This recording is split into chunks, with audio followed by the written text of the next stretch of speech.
kayak ada bau gitu loh. Kok rasanya sesak dadanya juga, terus pengen beralih ke ke vape, terus beralih kan. Positif sih, sekarang kalau bangun tidur itu tenggorokan udah nggak terlalu serak sih kayak pas masih zamannya rokok. Napas udah mulai lebih panjang, lebih baik sih.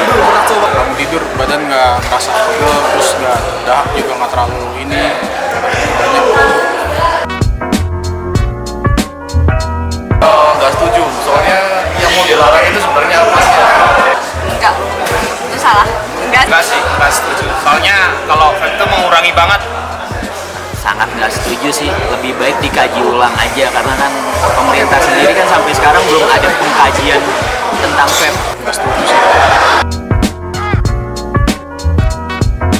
Legalin aja lah, legalin aja supaya Indonesia lebih sehat.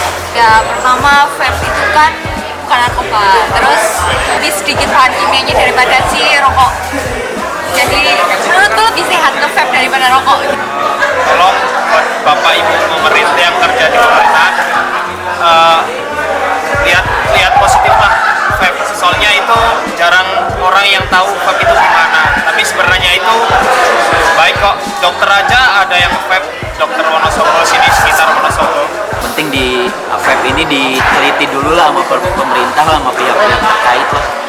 Kenapa tuh bisa dilarang gitu? Soalnya kan kita juga dari asosiasi kemarin di Tangerang juga kan ada tuh sempat acara ronsen, itu ngebuktiin kita semua bersih.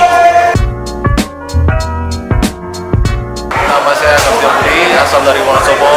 Saya pilih vape. Nama saya Elze, asal saya dari Wonosobo. Saya pilih vape.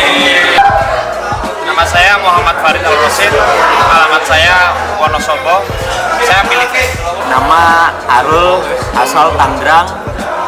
Saya pilih vape. Nama gue Haikal, asal gue dari Tangerang. Gue pilih vape.